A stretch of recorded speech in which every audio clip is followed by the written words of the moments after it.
Hey there, guys and gals. This is B.L. Blankenship, now comic book writer and creator. Uh-huh. At the moment, I have three different comics out on the market, even though that's not what this video is about at all. But they are Cat and Mouse, Larry Bogus, Bowled Over, and Propaganda Comics #1. You can get those in physical format for either $5 or $8. They're cheaper if you get them digital. You can find them on Amazon, Books A Million, Barnes and Noble, etc., etc., etc., etc., all around the globe. You can go ahead and you can find those. If you live anywhere near a comic shop that is within a 3-hour radius of Knoxville, Tennessee, and you want to have me down at the comic shop, get with them, have them get with me, message me and say, dude, why don't you come down to this comic shop? I'll talk to him. I'm totally down with that. That's super easy driving distance. I'm setting up a kind of like a route, whatever circuit right now to go around and to travel, kind of like you know, circuit preaching, almost going down to the different comic book shops with my comics. When I get new ones out, I will be back. People can meet, greet, we can talk, carry on. I'm extremely personable and have a good bedside manner, but then you know that, right? Okay, so anyway, here today, I'm here to talk about AlphaCore #1. So I go ahead and I write short videos on a lot of stuff. Now, I had John De La Raz tell me, he's like, man, you need to go ahead and you need to put out things about current topics and all that matter.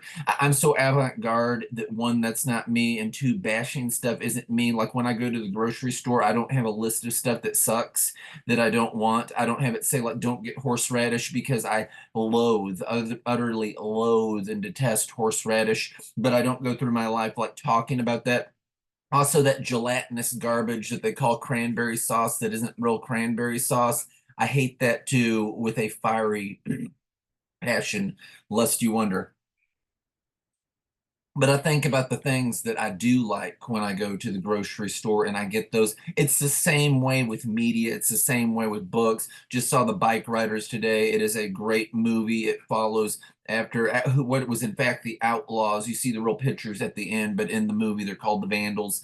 They don't have the outlaw stuff and all that. They probably would have had to pay the motorcycle club for that, who's very present, by the way, here in East Tennessee. I know people who have rode with them and was there when the Hells Angels and them were in a fight or war or whatever you want to call it, with buildings being blown up and all that. That's, yeah, that's East Tennessee. Anyway, so I want to talk about AlphaCore #1. So the problem that you have so many times, I'm just going to hold this up because it's probably going to look better for the thing. The problem that you have so many times with people giving reviews is that I think a lot of times there's an agenda. Maybe not every time. I'm not coming out and saying that everybody's got an agenda, because it's like the gospel, right? I know that's overshooting, but it's like the gospel. If you had this perfect seed that you planted into the soil, which in fact is the word of God, the seed, and then the heart is the soil. Because of the condition of someone's heart, it would affect how they would receive what you had. We're all that way. The lens that we view, we will go to the same movie, we will watch the same show, we will read the same comic, we'll read the same novel, we'll listen to the same song, and we'll walk away different because of the lens that we have going on. Maybe you've been hurt, maybe you see things this way, that way, whatever. Somebody will laugh, somebody will get offended, somebody will cry, so on, so forth. You get it. So AlphaCore, here's the deal, the matter of fact. So I read other comics. If you go onto LinkedIn, you will find a lot of comics that I have went ahead and read and did short reviews for, some of which were independent, not most. Most of them were like mainstream stuff. You've got Boom, you've got Dynamite, you've got DC, Image, so on, so forth. Some that you have heard of, like less than that, right? So you've got that kind of thing. I'm trying to keep the glare off of this. I have to keep the light going and everything. You got that kind of thing going on. So I've seen these, and artistically, if you're talking about art, you've got to comparatively put apples to apples, oranges to oranges. Is the art good overall? Yeah, I think that John Bennett did a great job penciling in this book. Let me just go ahead. Penciling in this book and all these sorts of things. I'm opening to random pages here. There's basically it's an introduction to the group. They're cops. It doesn't go a lot into their motivations as I'd seen a video about, but let's be real and true, it doesn't need to. It's almost like saying, "Hey, I read this Batman comic and it didn't deliver the gospel message and take you down the Romans road." It's not supposed to. This is just showing how they interact with people, their personality as cops.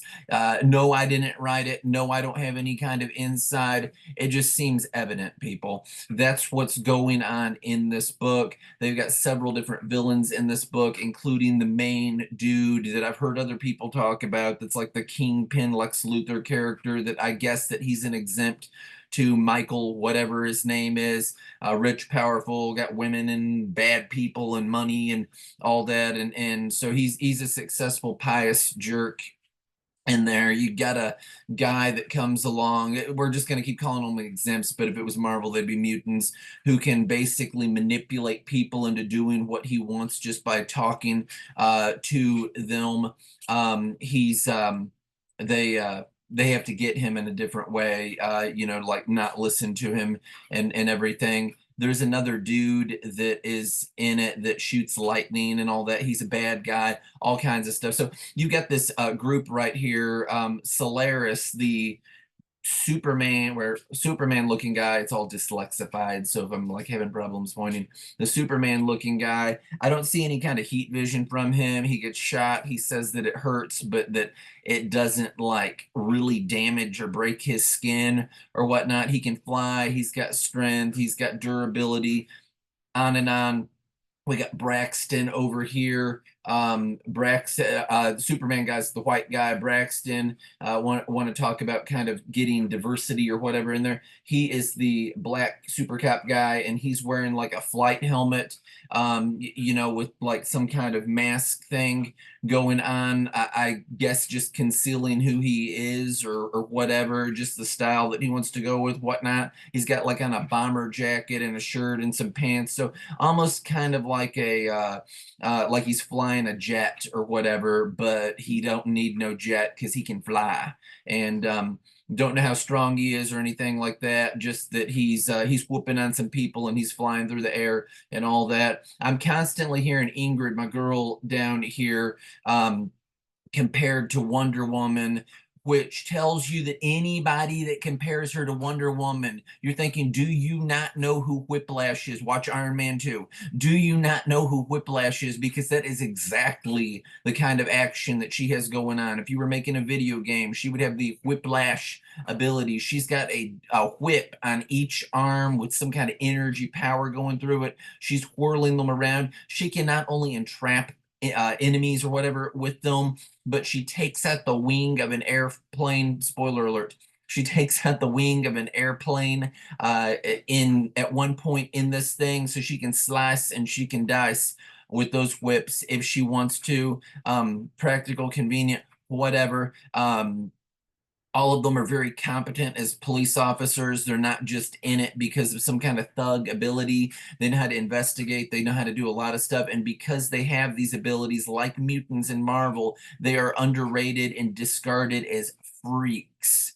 And they're pushed aside. Their premise in this and what you get throughout the whole story, the whole point that the police department there in this fictional Texas town has these individuals is because there are exempts, other mutant superpower individuals that are bad, that they get called in to take out. They stomp them with their superior, abilities and all that. So they're the super cops of the whole thing.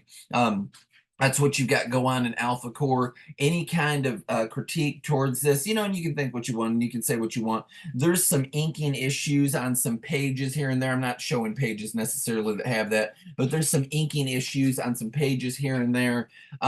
There's a few places where you could say I would color that different, this and that. It's all really trite stuff. Again, this review has nothing to do with Eric July, who I do not know, any of the people that he has for his company who I have not met or or any of his other books, which at this point I have not read. I just saw this being bashed in such succession and people saying so many different things that it drew my interest to it for very different reasons than you might think. There was some dude that said this is like injustice. These are like a bad Superman and a bad Batman and a bad Wonder Woman. And what you get from that is that this person has like no retention for anything that he reads at all. His perception was they're aggravated.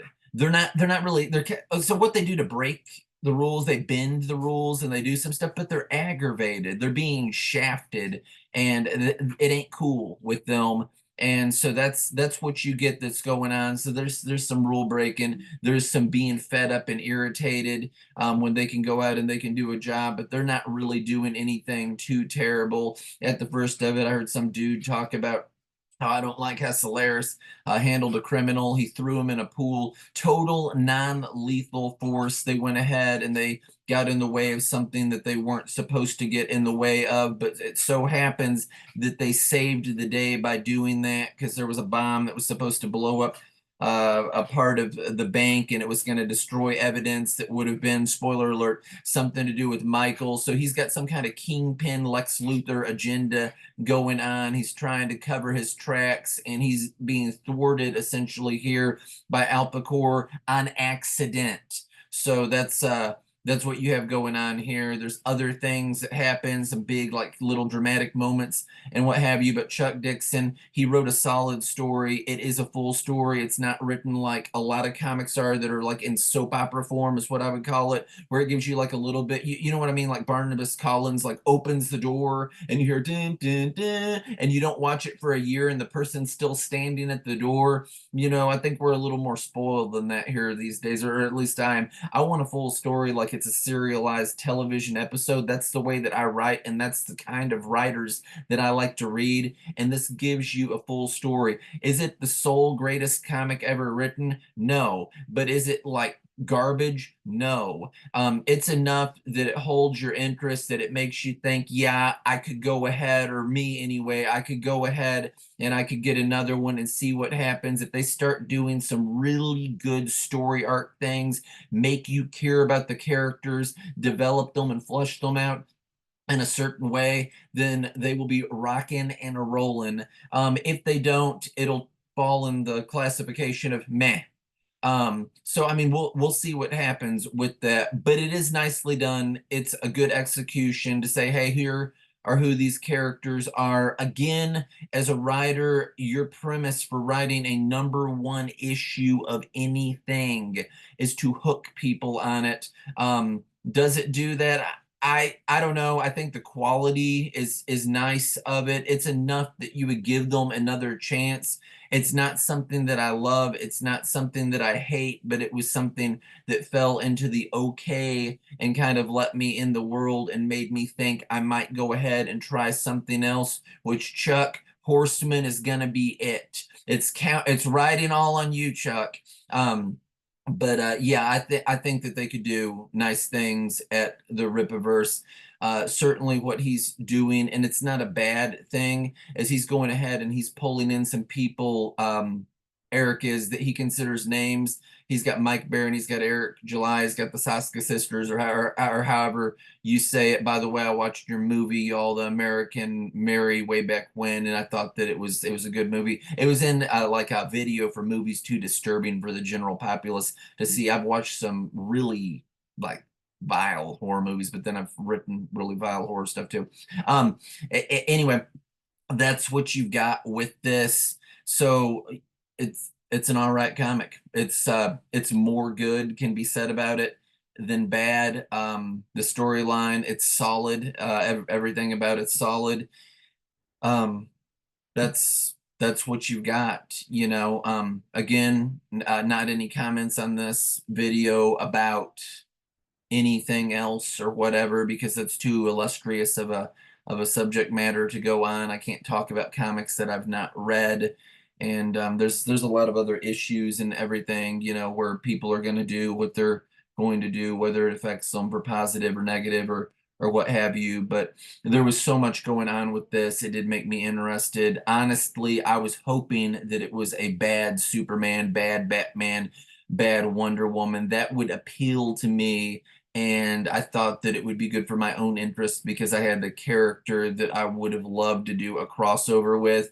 But my character can't go in and fight these people who don't really have anything like that going on. If Eric July wants me to have him fight a character, it could probably be Blood Ruth, because even though you're portraying her as a good guy, she thinks that she's got a power that she ain't because she's a witch, and hell will make room for her.